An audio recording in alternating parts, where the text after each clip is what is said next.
Good morning mga kamiming! So for today's video ay mag-on-site ako. Usually pag nag-on-site talaga ako, maaga ako gumigising.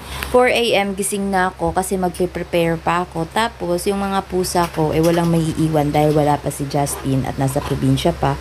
Kaya kailangan ko muna silang asikasuhin bago ako umalis. Para mas mabilis, naliligo na ako sa gabi, tas kinabukasan shower na lang ako or half bath na lang ako. Tapos ayun, usually jeans and t-shirt lang para mas komportable pagka gumalaw-galaw, lalo na pagbabiyahe pa ako. Medyo may pagka-choosy yung aking babies, guys, kasi hindi nila kinakain yung bago nilang food. At kahit anong gawin ko, ayaw talaga nila. Mas gusto nilang magutom. Ginagawa ko, hinahaluan ko na lang siya ng dati nilang pagkain. Tapos sa gabi, hilalagyan ko ng wet. Hinahaluan ko ng wet food.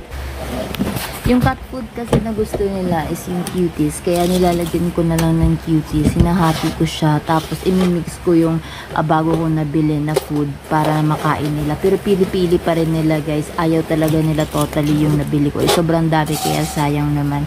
So bago ako umalis, kailangan ko muna silang bigyan na medyo marami-raming food para hindi sila magutom throughout the day.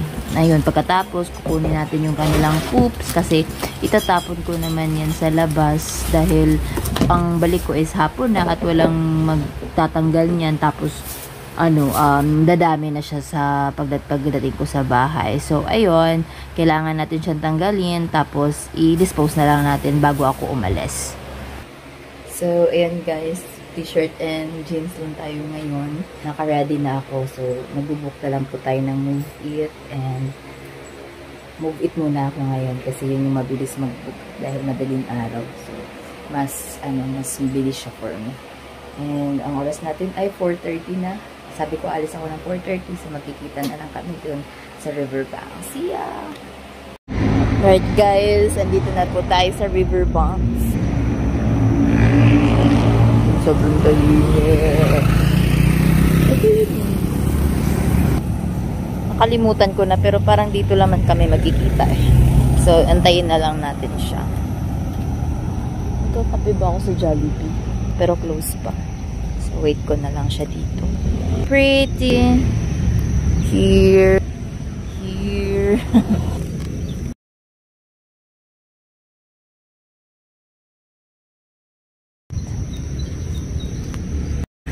Nagugutom na po ako. LA, nasan ka na? Nagpapagas na daw siya. So, wait lang natin dito. Alas 5 na po ng umaga. Ang shift po namin ay alas 6. Sobrang tahimik ng paligid.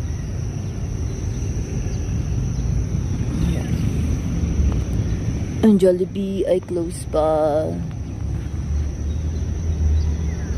Andito na.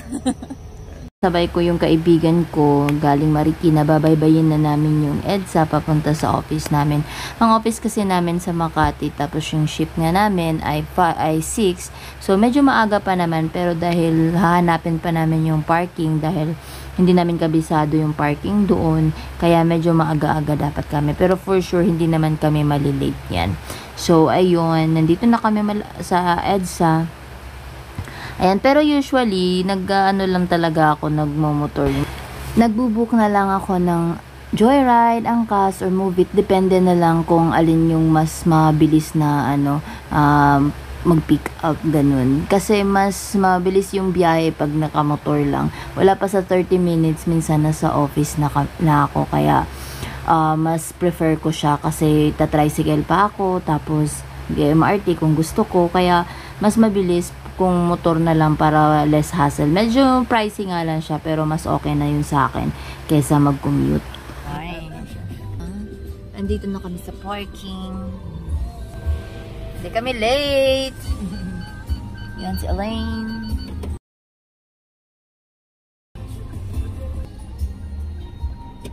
Dito tayo malilate.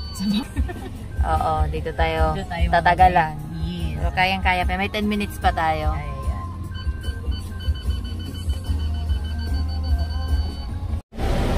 Pasok na lang kami, guys.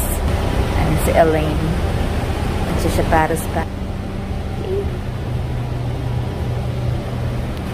So pagkadating sa office guys, log in na agad kasi bago tayo malate dahil mag-o-open pa ng laptop, maglo-loading pa yan. So medyo matagal-tagal pa yan kaya kailangan na namin mag-log in before mag 6 kasi malilate na kami nun at sayang naman yung aming oras. Yun. So pag break time guys, pwede kaming bumaba, lumabas, bumili ng kape or bumili ng pagkain. Meron naman kasi sa likod ng office kaya accessible talaga siya sa lahat. Ayun, nandito na pala, out na pala namin.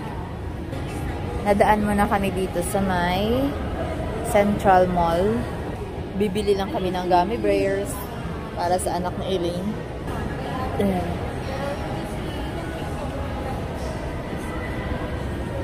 At bibili din pala ako ng pagkain ng pusa, yung wet food kasi hindi sila kumakain ng dry.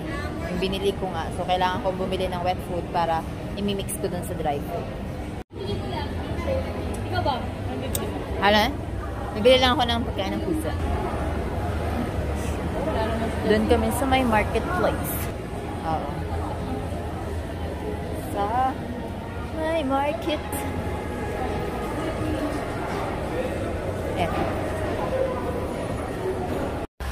At dahil bawal mag-video sa loob ng marketplace guys, tatapusin ko na lang yung ating vlog dito. It's a mini vlog lang naman, update, ganun.